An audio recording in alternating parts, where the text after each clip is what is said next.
sino at anong ahensya yung kailangan kakuntsaba para magkaroon ng ghost project?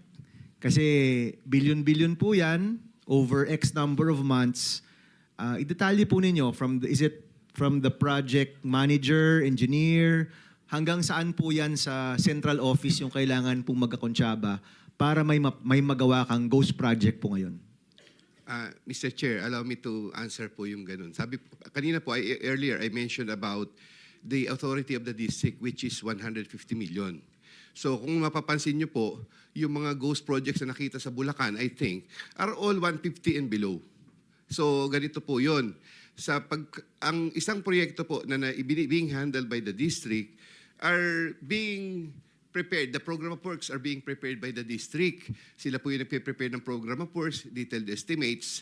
At the same time, they are the ones bidding the project once completed na po yung mga datos na yon.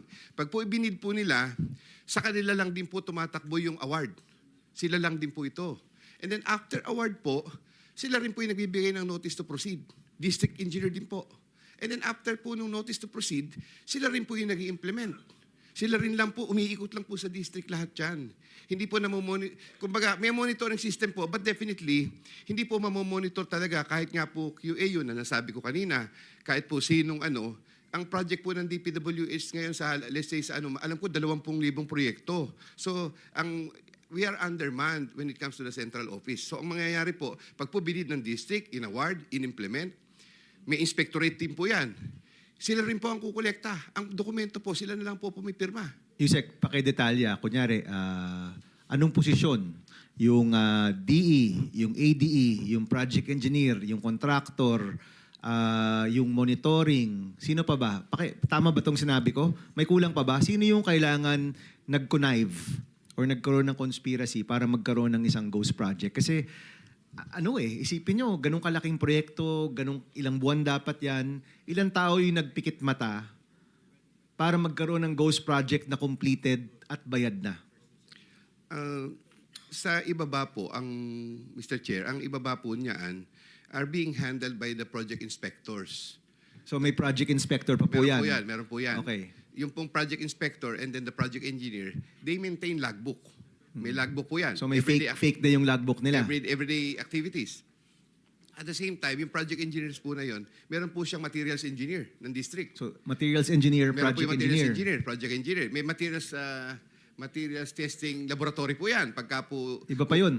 Meron po yan dahil na under po ng testing engineer, kumukuha po ng samples doon sa project. Iba po yung materials engineer sa testing engineer. Iba pa yun? Ay halos isa rin isang po tao yun. lang yun. Meron po Okay. siyang tao sa field, pero yung pong pinaka-happy po ng isang district is the chief of section po ng materials engineer. Siya po yun.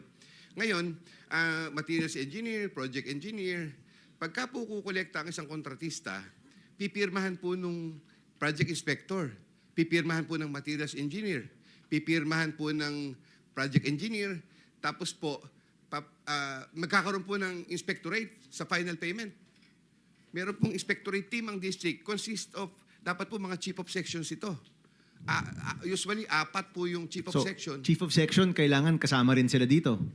Kasama po dun sa mga pumipirma ng Usually po, nung panahon ko po na ako isang isang assistant section chief, we were the heads of the inspectorate team. However, ang ko po ngayon, the normal practice will be the chief of sections po. Sila po yung mga inspectorate team. Sila po yun. Sila po yung bago po kumolekta ng 100%. Sila po yung pumipirma lahat dito. Okay, so pagdating po sa central, meron po ba yung kailangan kasama sa central office para magkaroon ng ghost project? Wala pong yung binanggit ko po kanina, the district has maintained its autonomy with regards to projects 150 million and below. O kaya po yung project na in-implement nila, sila lang po within themselves. Okay.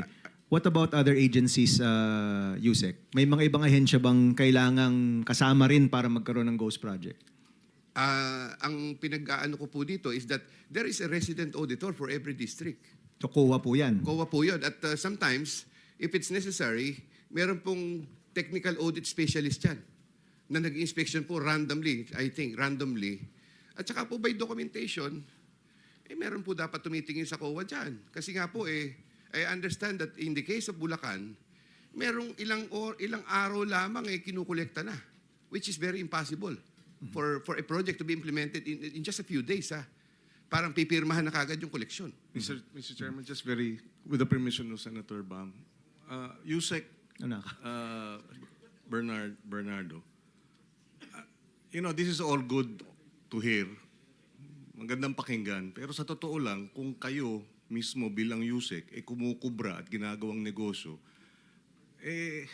paano nyo babantayan? At bakit nyo babantayan yung mga nasa baba? Hindi ba? Pasensya na.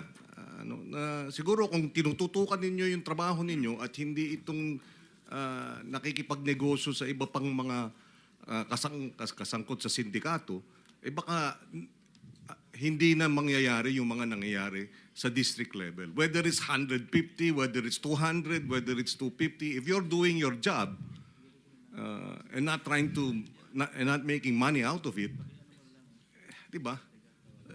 Ba't ka magtataka pa na ginagawa ng mga nasa baba? Sorry, but I just had to put that on record. Thank you for watching. Don't forget to like, share and subscribe for the latest hot news of the press.